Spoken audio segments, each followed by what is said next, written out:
ജോഷ്ല, നമുക്കറിയാം ഈ ദുരന്തമുണ്ടായതിനു ശേഷം അല്ലേ, മേപ്പാടി ചൂരൽമല മുണ്ടക്കൈ ചൂരൽമല ദുരന്തമുണ്ടായതിനു ശേഷം ആദ്യമായിട്ട് ജനങ്ങൾ അങ്ങനെ തെരഞ്ഞെടുപ്പിലേക്ക് കടക്കുന്ന ഒരു സാഹചര്യം കൂടിയുണ്ട്.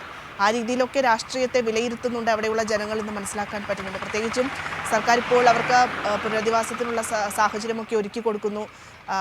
UDF സംബന്ധിച്ചിടത്തോളം ആണെങ്കിൽ ഫണ്ട് മുഖ്യ ഫണ്ട് എവിടെ എന്നുള്ളത് അവിടെയുള്ള ജനങ്ങൾ, വയനാട്ടിലുള്ള ജനങ്ങൾ പോലും കോൺഗ്രസിനോട് ചോദിക്കുന്ന ഒരു സാഹചര്യമാണുള്ളത്. ആ ഫണ്ട് മുഖ്യ MLA പോലും ഇപ്പോൾ ഇല്ല എന്നുള്ളതാണ് ഈ പരിസരത്ത്. ജോഷ്ല, എന്തായാലും അതൊക്കെ ജനങ്ങൾ കാണുന്നുണ്ട്. തീർച്ചയായും ഭദ്ര, ഇടതുപക്ഷ ജനാധിപത്യ മുന്നണി അധികാരത്തിൽ വന്നപ്പോൾ തന്നെ ഏറ്റവും അധികം ചേർത്ത് പിടിച്ച ജില്ലയായിരുന്നു വയനാട് ജില്ല. അതിൻ്റെ വികസന പദ്ധതികൾ, വയനാടിന് മാത്രമായി വികസന പദ്ധതി പോലും രൂപം കൊടുത്ത സർക്കാരാണ് ഇപ്പോൾ ഭരിച്ചുകൊണ്ടിരിക്കുന്നത്. സർക്കാർ ഓരോ പദ്ധതികളായി കൊണ്ടുവന്നുകൊണ്ടിരിക്കുകയുമാണ്. അതിനിടയിലാണ് വലിയൊരു ദുരന്തത്തെ വയനാട് ജില്ലയ്ക്ക് നേരിടേണ്ടി വന്നത്. എന്നാൽ അതിൽ പോലും പതറാതെ വയനാടിലെ ദുരന്ത ബാധിതരെ ചേർത്ത് പിടിച്ചുകൊണ്ട് മുന്നോട്ട് പോകുന്ന ഒരു സർക്കാരിനെയാണ് നമുക്ക് കാണാൻ സാധിച്ചത്. അതുകൊണ്ട് തന്നെ ഇടതുപക്ഷ ജനാധിപത്യ മുന്നണി വയനാട് ജില്ലയെ സംബന്ധിച്ചിടത്തോളം വലിയ പ്രതീക്ഷയിലാണ്. വികസന മുന്നേറ്റം തന്നെയാണ് ഇടതുപക്ഷ ജനാധിപത്യ മുന്നണി വയനാട് ജില്ലയെ സംബന്ധിച്ചിടത്തോളം എടുത്തു കാണിച്ചുകൊണ്ടിരിക്കുന്നത്. തെരഞ്ഞെടുപ്പിൻ്റെ പ്രചാരണത്തിൻ്റെ മുഖ്യ ഭാഗം എന്ന് പറയുന്നത് ഇത് തന്നെയാണ്. എന്നാൽ UDF നേരിടുന്ന ഏറ്റവും വലിയ പ്രതിസന്ധിയും വയനാട് ജില്ല തന്നെയാണ്. കാരണം വയനാട് ജില്ലയിൽ മാത്രമല്ല, കേരളത്തിൽ അങ്ങോളം ഇങ്ങോളം ചർച്ച ചെയ്യപ്പെടുന്ന രാഷ്ട്രീയ ചർച്ചകളിൽ ഏറ്റവും പ്രധാനപ്പെട്ട ഒന്ന് UDF സംബന്ധിച്ചിടത്തോളം വയനാട്ടിലെ ദുരന്ത ബാധിതർക്കായി വീട് വെക്കുക എന്നുള്ള പ്രഖ്യാപനം തന്നെയായിരുന്നു. ഫണ്ട് എന്ത് ചെയ്തു എന്നുള്ള ചോദ്യത്തിന് കോൺഗ്രസിന് മറുപടിയില്ല.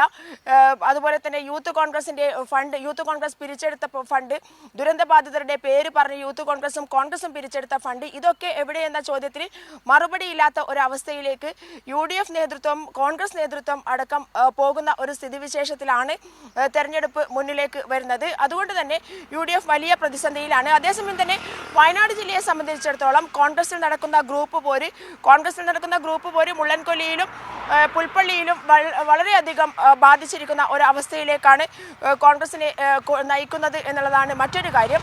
അതേസമയം തന്നെ കോൺഗ്രസിൻ്റെ ഗ്രൂപ്പ് പോര് മാത്രമല്ല, ലീഗുമായി പല രീതിയിലുള്ള പ്രശ്നങ്ങൾ കോൺഗ്രസിനും UDF-നെയും ബാധിച്ചിരിക്കുകയാണ്. വയനാട് ജില്ലയിൽ ലീഗ് ചില സ്ഥലങ്ങളിൽ നേരിട്ട് പോരിന് ഇറങ്ങിയിരിക്കുന്ന ഒരു ജില്ല കൂടിയാണ് വയനാട് ജില്ല. മൂപ്പനാട് പഞ്ചായത്തിലടക്കം ജമാഅത്തെ ഇസ്ലാമിയുടെ പ്രശ്നം വരുന്നുണ്ട്. ജമാഅത്തെ ഇസ്ലാമി മത്സരിക്കുന്ന ഇടങ്ങളിൽ UDF സ്ഥാനാർത്ഥികളെ നിർത്തുന്ന ഇടങ്ങളിൽ ജമാഅത്തെ ഇസ്ലാമി സ്ഥാനാർത്ഥികളെ നിർത്തുന്നില്ല. ഇത്തരത്തിൽ ഒരു പരസ്യ ബാന്ധവം തന്നെ UDF ഉണ്ടാക്കുന്നു എന്നുള്ള ആരോപണം മാത്രമല്ല, അത് യാഥാർത്ഥ്യം കൂടിയാണ് വയനാട് ജില്ലയെ സംബന്ധിച്ചിടത്തോളം. അത്തരത്തിൽ തീവ്രവാദ സംഘടനകളുമായി ഉണ്ടാകുന്ന ബന്ധം, ഇതൊക്കെ തന്നെ UDF-നെ ഈ തെരഞ്ഞെടുപ്പിൽ വലിയ പ്രതിസന്ധിയിലേക്ക് നയിച്ചുകൊണ്ടിരിക്കുന്ന ഒരു കാഴ്ചയാണ് വയനാട് ജില്ലയെ സംബന്ധിച്ചിടത്തോളം നമുക്ക് കാണാൻ സാധിക്കുന്നത്. മാത്രമല്ല, ഇടതുപക്ഷ ജനാധിപത്യ മുന്നണിയെ സംബന്ധിച്ചിടത്തോളം വയനാട് ജില്ല ഒരു വലിയ പോരാട്ട ഭൂമിക കൂടിയാണ്.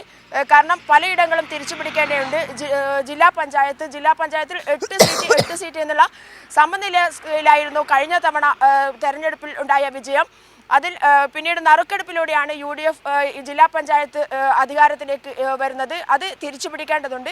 ഭൂരിപക്ഷം വർദ്ധിപ്പിച്ച് ഇടതുപക്ഷ ജനാധിപത്യ മുന്നണി ഇത് തിരിച്ചു പിടിക്കാനുള്ള പ്രവർത്തനങ്ങളാണ് ഇത്തവണ കാഴ്ചവെച്ചിട്ടുള്ളത്. അതുപോലെ തന്നെ ഏറ്റവും അധികം പിന്നോട്ട് പോയിട്ടുണ്ടായിരുന്നത് തദ്ദേശ സ്വയംഭരണ സ്ഥാപന തെരഞ്ഞെടുപ്പിൽ ഗ്രാമപഞ്ചായത്തുകളിലായിരുന്നു. വലിയൊരു അകലം UDF-ഉം LDF-ഉം തമ്മിൽ കഴിഞ്ഞ തെരഞ്ഞെടുപ്പിൽ ഉണ്ടായിട്ടുണ്ട്. അത് തിരിച്ചു പിടിക്കണം എന്നുള്ളതാണ്. 23 ഗ്രാമപഞ്ചായത്തുകൾ 7 സീറ്റ് മാത്രമായിരുന്നു കഴിഞ്ഞ തവണ ഇടതുപക്ഷ ജനാധിപത്യ മുന്നണിക്ക് തദ്ദേശ സ്വയംഭരണ സ്ഥാപനങ്ങളിലേക്കുള്ള തെരഞ്ഞെടുപ്പിൽ ലഭിച്ചത്. അത് തിരിച്ചു പിടിക്കും എന്നുള്ള പ്രതീക്ഷയിൽ തന്നെയാണ് LDF-നെ സംബന്ധിച്ചിടത്തോളം ഇപ്പോൾ മുന്നോട്ട് പോയിക്കൊണ്ടിരിക്കുന്നത്. അത് കാണിക്കുന്ന, അതായത് ഇത്തരത്തിലുള്ള എല്ലാ ഗ്രാമപഞ്ചായത്ത് വാർഡുകളും തിരിച്ചുപിടിക്കും എന്നുള്ള പ്രതീക്ഷ അത് ഇന്നലത്തെ കൊട്ടിക്കലാശത്തിൽ നമ്മൾ കണ്ടതാണ്. കലാശക്കൊട്ടിൽ ഏറ്റവും കൂടുതൽ ആവേശകരമായ കലാശക്കൊട്ടായിരുന്നു ഇന്നലെ ഉണ്ടായത്. അതുപോലെ തന്നെ 3 നഗരസഭകളിൽ LDF ഇപ്പോൾ ഭരിക്കുന്നത് സുൽത്താൻ ബത്തേരി നഗരസഭയാണ്. ആ സുൽത്താൻ ബത്തേരി നഗരസഭയിൽ വലിയ വികസന പ്രവർത്തനങ്ങളാണ്. 1ാം സ്ഥാനത്തേക്ക് വരാൻ ബത്തേരി നഗരസഭയ്ക്ക് സാധിച്ചിട്ടുണ്ട്. ക്ലീൻ സിറ്റി എന്നുള്ള പേര് മാത്രമല്ല, മറ്റെല്ലാ വികസന പ്രവർത്തനങ്ങളും സുൽത്താൻ ബത്തേരി നഗരസഭയിൽ കൊണ്ടുവരാൻ LDF സർക്കാരിനും അതുപോലെ തന്നെ ഇടതുപക്ഷം ഭരിക്കുന്ന നഗരസഭയ്ക്കും സാധിച്ചിട്ടുണ്ട്. ഈ വികസന പ്രവർത്തനങ്ങൾ എടുത്തുകാട്ടിക്കൊണ്ടാണ് കൽപ്പറ്റ നഗരസഭയിൽ 2 3 സീറ്റിന് കഴിഞ്ഞ തവണ നഷ്ടപ്പെട്ട കൽപ്പറ്റ നഗരസഭയിൽ LDF മത്സരത്തിലേക്ക് ഇറങ്ങുന്നത്, തെരഞ്ഞെടുപ്പിലേക്ക് ഇറങ്ങുന്നത്. അതിൻ്റെ എല്ലാ കൊട്ടിക്കലാശവും ഇതുവരെ നടത്തിയ പ്രവർത്തനങ്ങൾ, പരസ്യ പ്രചാരണത്തിൻ്റെ കൊട്ടിക്കലാശം ഇന്നലെ നടക്കുമ്പോൾ അത്രയേറെ ആവേശകരമായ കൊട്ടിക്കലാശമാണ്. സ്ത്രീകൾ, കുട്ടികൾ, അതുപോലെ തന്നെ വൃദ്ധജനങ്ങൾ, അങ്ങനെ സമൂഹത്തിൻ്റെ നാനാതുറകളിലുമുള്ള ആളുകൾ ഈ ഒരു കൊട്ടിക്കലാശത്തിൽ പങ്കെടുത്തു എന്നുള്ളത് തന്നെ വയനാട് ജില്ലയെ സംബന്ധിച്ചിടത്തോളം ഇടതുപക്ഷ ജനാധിപത്യ മുന്നണിയുടെ വലിയ ഒരു മുന്നേറ്റമായിരുന്നു. അതൊരു ശക്തി പ്രകടനം കൂടിയായിരുന്നു എന്ന് വേണം പറയാൻ.